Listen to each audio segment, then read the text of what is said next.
السلام علیکم ناظرین، سلامتی ہو آپ پر جہاں بھی آپ ہوں۔ گیان واپی مسجد معاملے میں ایک اہم حکم دیتے ہوئے سپریم کورٹ نے ضلع مجسٹریٹ سے کہا ہے کہ وہ اس علاقے کو محفوظ بنائے جہاں شیو لنگ ملا بتایا گیا ہے۔ اس کے ساتھ ہی مسلمانوں کو عبادت کرنے یا مذہبی سرگرمی کے لیے داخلے سے روکا نہ جائے۔ سپریم کورٹ نے وارانسی کی عدالت کے سیل کرنے کے حکم کو مبینہ شیو لنگ علاقے کو محفوظ کرنے تک محدود کیا، مگر وارانسی کورٹ کی کارروائی پر کوئی روک نہیں لگائی۔ سپریم کورٹ نے کہا کہ ہم سوچتے ہیں کہ یہ بیلنس حکم ہے۔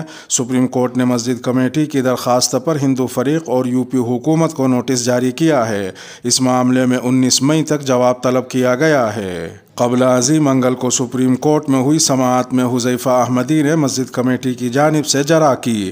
حذیفہ احمدی نے کہا، یہ قانونی چارہ جوئی یہ اعلان کرنے کے لیے کی گئی ہے کہ ہندو درشن کرنے اور پوجا کرنے کے حقدار ہیں۔ اس کا مطلب مسجد کے مذہبی کردار کو بدلنا ہوگا۔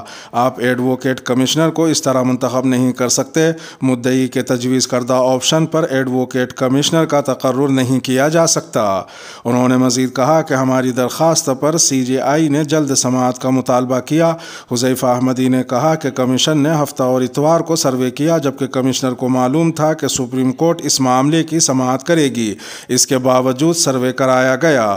پیر کو مدعی نے نچلی عدالت میں درخواست دائر کی تھی کہ سروے میں ایک شیو لنگ ملا ہے۔ یہ افسوسناک ہے کہ ٹرائل کورٹ نے اسے سیل کرنے کے احکامات جاری کیے ہیں۔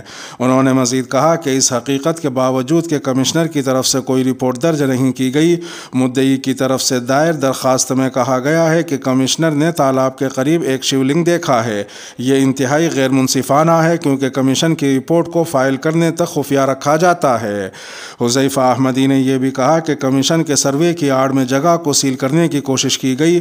عبادت گاہوں کے قانون کی خلاف ورزی نہیں کی جا سکتی۔ اسی طرح کے ایک مقدمے پر ہائی کورٹ نے روک لگا دی ہے۔ ہم نے ٹرائل کورٹ کے جج کو آگاہ کر دیا تھا۔ حذیفہ احمدی نے مطالبہ کیا کہ ٹرائل کورٹ کے حکم پر روک لگائی جائے، یہ غیر قانونی ہے۔ بابری مسجد کیس میں سپریم کورٹ نے کہا تھا کہ عبادت گاہوں کا قانون تاریخی غلطیوں کو دور کرنے کے لیے شکایات پر پابندی لگاتا ہے۔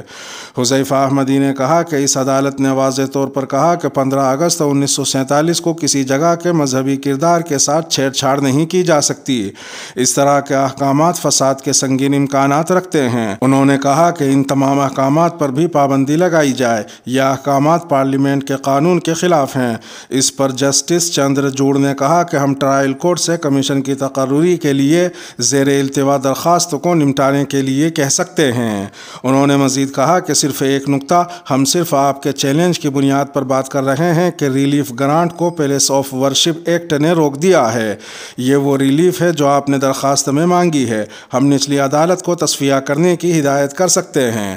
جسٹس چندرچوڑ نے یہ بھی کہا کہ ہم حکم جاری کریں گے کہ ضلع مجسٹریٹ اس جگہ کی حفاظت کرے جہاں سے شیو لنگ ملا ہے، لیکن یہ نماز پڑھنے والوں کے راستے میں نہیں آنا چاہیے۔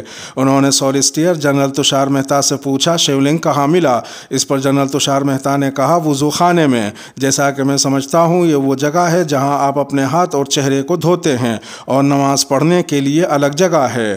مجسٹریٹ کی فکر یہ ہے کہ اگر کوئی اہم چیز ملی تو یہاں آنے والوں کو پریشانی ہو سکتی ہے۔ جنرل تشار مہتا نے سپریم کورٹ سے کل تک کا وقت مانگا، جس کی مسجد کمیٹی نے مخالفت کی اور کہا کہ احکامات غلط طریقے سے جاری کیے گئے۔ حذیفہ احمدی نے کہا کہ سوموار کو وارانسی کی عدالت نے درخواست داخل کرنے کے 1 گھنٹے کے اندر اندر حکم دے دیا، اور وہ بھی یک طرفہ۔ انہوں نے سوال کیا کہ کیا نچلی عدالت کی کارروائی میں غیر جانبداری کا فقدان نہیں؟ سپریم کورٹ نے کہا کہ ہم اس معاملے کی سماعت 19 مئی کو کریں گے۔ ہم نچلی عدالت کے حکم کے کچھ حصے پر روک لگا دیں گے، لیکن اگر کوئی شیو لنگ ملتا ہے تو اس کی حفاظت کی جائے۔ اس کے علاوہ مسلمانوں کو بھی نماز پڑھنے کا حق ہے۔ جنرل تشار مہتا نے کہا کہ ایک کنواں ہے جس کا پانی وضو خانے میں استعمال ہوتا ہے۔ اگر اس کی اجازت دی جاتی ہے تو اس کے غیر ارادی نتائج ہو سکتے ہیں۔ اس پر حذیفہ احمدی نے کہا، مجھے مجوزہ حکم پر اعتراض ہے۔ اگر حکم کے تحت شیو لنگ مل جائے تو اسے درخواست گزار اپنے فائدے کے لیے استعمال کرے گا۔ جنرل تشار مہتا نے کہا، جہاں مذکورہ شیو لنگ ملا ہے، اگر عبادت گزار وضو کے دوران سے اپنے پیروں سے چھوتے ہیں تو وہاں امن و امان کی صورتحال پیدا ہو جائے گی۔ اس لیے مذکورہ شیولنگ کے آس پاس کے پورے علاقے کی مضبوط سیل اور حفاظت ہونی چاہیے۔ اس پر عدالت نے کہا کہ دیگر فریقین یہاں موجود نہیں ہیں، اس لیے مناسب احکامات جاری کر رہے ہیں۔ حذیفہ احمدی نے کہا کہ ٹرائل کورٹ جمعرات تک مزید سماعت نہ کرے یا حکم نہ دے۔ اس پر عدالت نے کہا کہ حکم واضح ہے، کوئی عدالتی افسر سمجھے گا کہ کیا کرنا ہے۔